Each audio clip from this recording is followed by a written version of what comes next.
CD Projekt Red saw Nintendo getting shit on Twitter and decided they wanted a piece of the pie, a slice of the action here. So they decided to join in on completely downright evil schemes to sell copies of Cyberpunk, in which they basically did not show any footage of the game or didn't allow anybody to show their footage of the game until the day before the game came out. They also didn't even give reviewers who asked a PS4 or Xbox One version of the game, fearing that they would see what it actually was, which is completely unplayable. Let me play a clip of that for you real quick.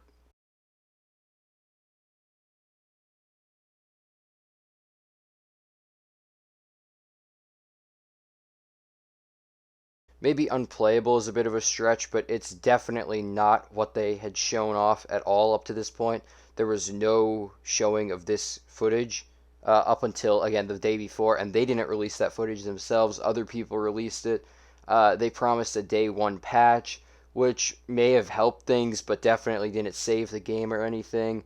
Uh, and it just looks downright awful. Even on lower end PCs, it looks downright awful. I'm playing it on a PS5, which uses a PS4 Pro version at 60 FPS, and even that doesn't look fantastic. Definitely nothing near what they were showing at the E3 trailers, which is usual, but they were super fucking deceptive.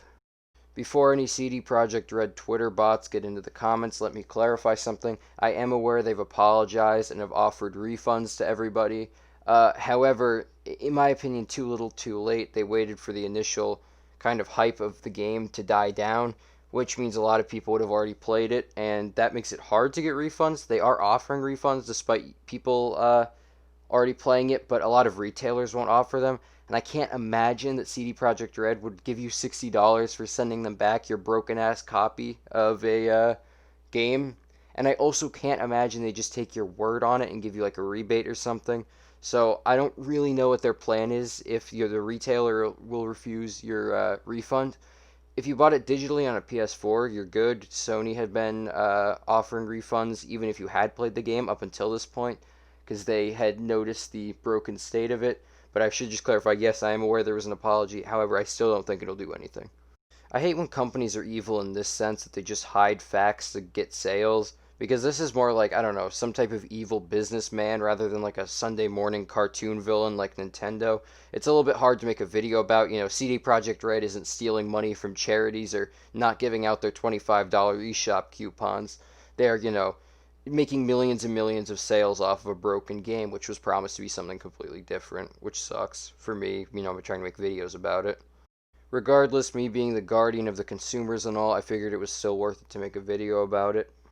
Let's start out with a little numbers game. 8 million pre-orders. That's a fucking lot. That's $60 times 8 million. I'm not going to do that math, but it's probably pretty fucking easy. Uh, that's a lot of money. A shit ton of money that they made because they didn't say anything about the game. Obviously, it still would have gotten orders even if people had seen that it wasn't quite what they were promising. However, it was very much not what they were promising.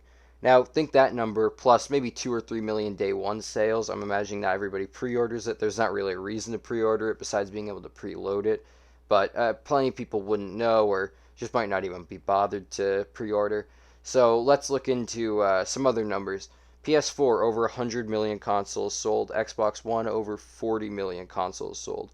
Unless you're figuring that PS4 Pros and Xbox One X's are taking up a large amount of that, which they don't, all of these people are stuck with either no, huge promised game for their consoles, or they're stuck with the shittiest version possible, a game that looks like an early PS3 game at best. On top of all of that, this game was announced before even the PS4 and Xbox One came out. This thing's older than time itself, and yet it still managed to not even run on consoles that were next gen when it was first announced, which is pretty fucking shocking. It makes you wonder what they were doing for 8 years. I know the project probably kept growing in scope over time, but it's pretty fucking shitty of them to make this game basically for the entirety of a console's lifetime, and instead of sending it out with a swan song, they fucking took a shit all over it.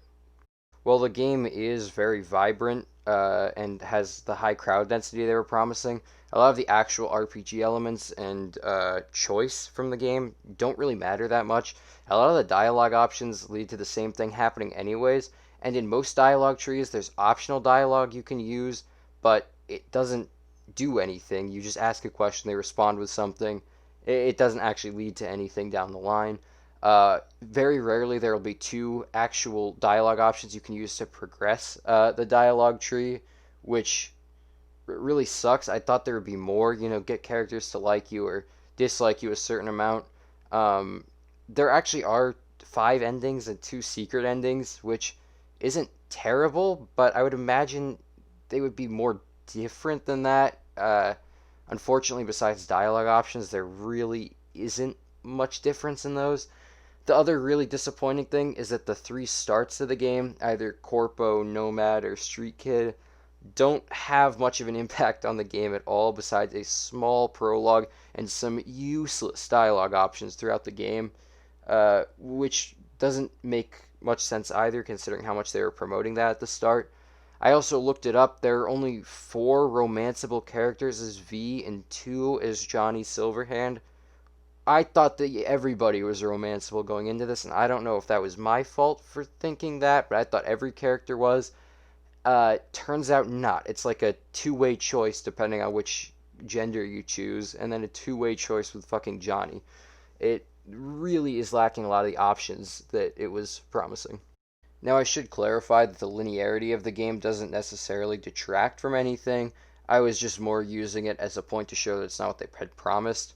The way it was sort of promised and how they have some of the earlier missions set up, it seems like everything is going to be full of choice, but it feels a lot less about choice and a lot more like you're doing the same thing with some extra steps here and there. Another side note is that the stealth in this game is fucking dreadful. There's almost no chance that you sneak by anybody, even when you do disable a TV or something to distract them. They'll usually go towards it, but then also realize that you're right behind something near them. They can hear you from like a mile away, and they'll start spotting you basically from anywhere. It also doesn't help that most of the areas are a linear one door path into a room that is guarded by two people. That unless you like hack and disable both of them, which I don't think at most times you're gonna have enough RAM for, it makes the game feel a ton more linear. So yeah, in a nutshell, don't buy the PS4 or Xbox One version of the game, and CD Projekt Red is just as shitty a company as many of the other video game companies out there. See ya.